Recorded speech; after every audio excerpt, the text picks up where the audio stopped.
WDET. I'm Robyn, Vincent. America's health insurance is distributed in a patchwork way. There are public health insurers like Medicaid and Medicare, and then there are private ones. That's where a lot of citizens and state residents get their health insurance, through their work or through the private market. That insurance may become harder to come by for over 200,000 residents. Two health insurance agencies, Health Alliance Plan, or HAP, and Molina Healthcare, will no longer offer coverage through the Affordable Care Act in Michigan. And Meridian Health Plan will be significantly shrinking its coverage for state residents. Now, that's happening as premium costs are expected to go through the roof. And that's because the Republican-controlled Congress did not include an extension of health insurance tax credits in the One Big Beautiful Bill Act.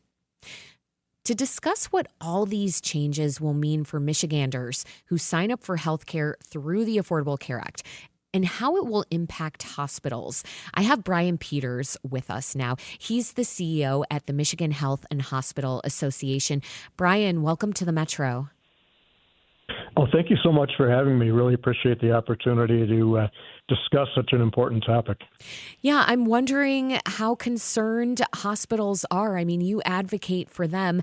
And what are you hearing from hospital leaders about hundreds of thousands of Michiganders having to find health insurance elsewhere because their operations are mostly pulling out of Michigan's marketplace? Well, we've seen this movie before. If you rewind the clock a number of years, we had a growing number of Michiganders and Americans who were losing health insurance coverage, and that meant that our hospitals throughout the state were providing a growing amount of uncompensated care, but more importantly, we were treating people who were coming into the hospital, typically through the emergency department, who had conditions that could have and should have been treated at a much earlier stage in a primary care venue. If they had insurance coverage, people are more likely to seek care in that setting and certainly receive care through their primary care physician. But that was what led directly to the passage of the Affordable Care Act. It was a response to the growth in the uninsured population in our country. And we certainly don't want to return to those days. We don't want to have a situation where we have countless Michiganders and Americans who are losing coverage for a variety of factors, and you pointed to several of those. But that's really the concern. It's not good for the health status of individuals and families. Certainly it's not good for the financial condition of our hospitals that are in fragile condition as it is. Brian Peters, I want to keep watching this movie with you for a minute, despite it being quite a painful one to watch. I want to think about the cascading effects. You just mentioned the rise in patients seeking care in the emergency room and the rise in uninsured patients. Talk about what that looks like for hospitals and for patients a little bit more. Take us through the dominoes that fall.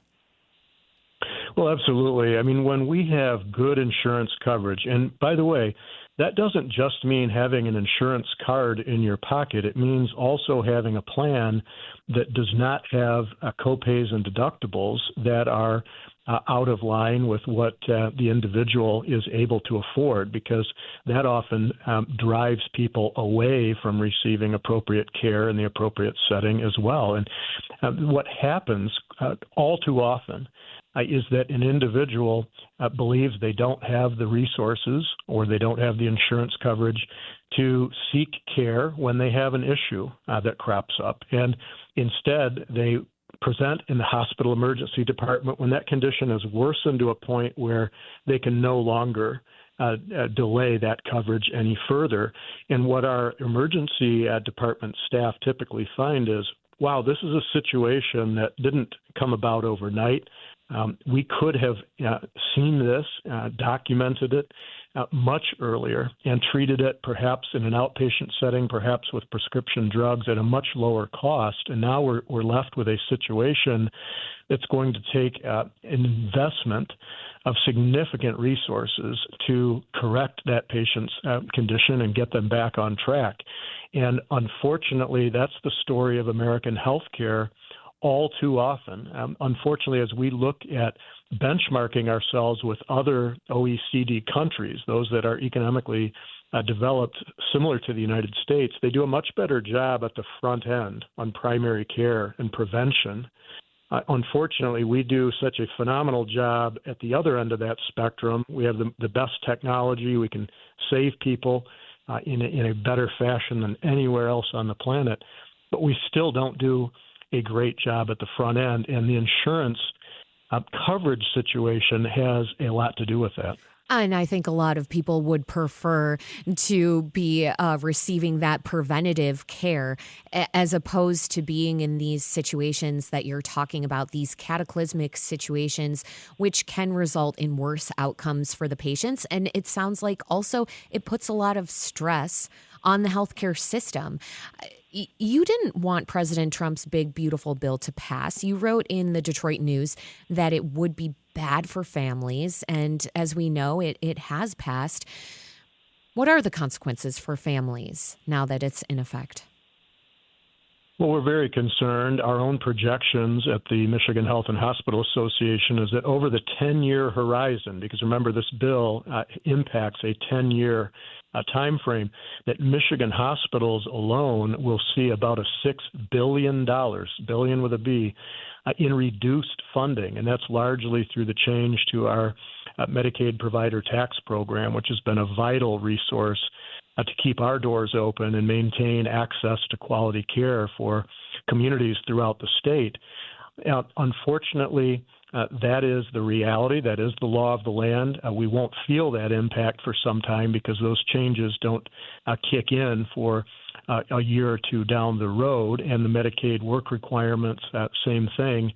There's a delay in terms of the implementation. So we don't see that impact just yet, but we know that's on the very near-term horizon. And ultimately what could happen if we don't address this with public policy change at the state and federal level between now and then is that you'll see hospitals forced to make very difficult decisions in terms of staffing, in terms of service lines. Perhaps we can no longer afford to provide this entire service line in a community because the resources aren't there.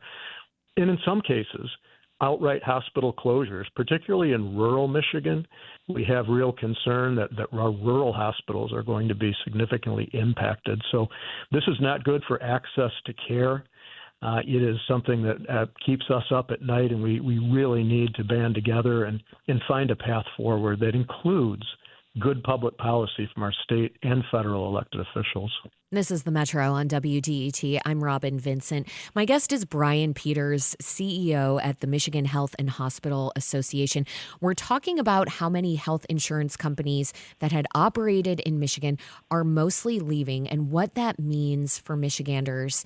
Now, Brian, Democrats shut down the government for a time because they wanted the expiring tax credits to be reinstated and prevent healthcare premiums from rising. Now those premiums are going to go up because the big, beautiful bill took away the tax credit.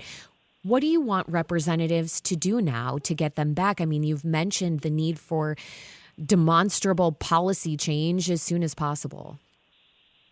Well, that is certainly at the top of our priority list, and it's not too late. The clock is ticking, but those premium credits, as you know, expire at the end of this calendar year. So we've got a little more than a month for the Trump administration and the congressional leaders on both sides of the political aisle to come together. And as you know, we just reopened the government with a deal that really extends funding for a short period of time. In other words, we've kicked the can down the road with a promise to take a vote on the premium tax credit issue in the Senate.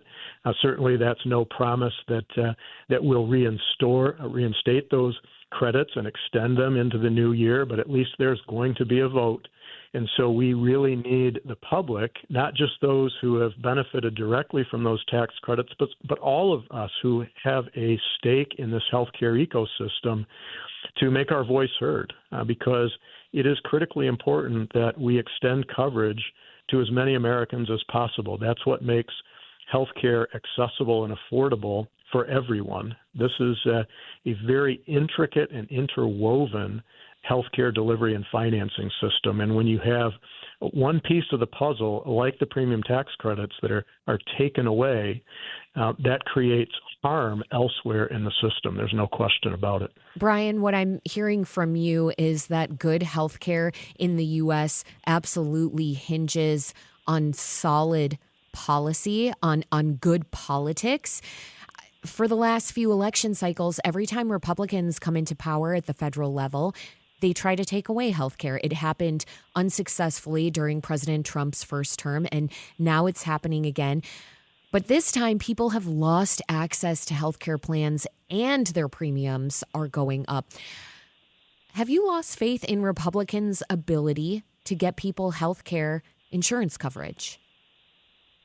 Well, the Michigan Health and Hospital Association, for the entire 100-plus year history of our organization, we have been a bipartisan organization that has worked with both sides of the political aisle on key policy issues. And again, healthcare financing is critically important, but there are other issues like medical liability, like our Certificate of Need program, like a host of other issues that really impact our ability to deliver care on a daily basis. And so we call on the Republicans who happen to be in charge in Washington, D.C. today. They control the White House, the Senate, and the House. We call on them to hopefully step forward and do the right thing here. We call on our Democrat colleagues as well, because it takes all of our elected officials to come together on such a critically important issue as health care, whether it's these tax credits or whether it's a host of other issues that are currently under consideration at the federal level, but also, frankly, here in the state level as well in Lansing, Michigan. Brian, before I let you go, I do have to ask you something about hospitals themselves, because I think a lot of people listening have experienced high hospital bills. They've experienced hospitals often charging people way more than what they can afford for some procedures. What would have to happen to prevent that from occurring anymore? It's a fair question, and we have been very forthright that hospitals own our share of the affordability crisis in American healthcare. I will say that we are one part of a system that is very complex, and certainly when you look at the cost of health insurance premiums, as you noted earlier, those premiums are on the rise for Americans and certainly for us here in Michigan. There are multiple factors behind that. The increased cost of prescription drugs is a huge driver. When you look specifically in terms of hospital operations, remember that the cost of labor is far and away the biggest component of hospital costs.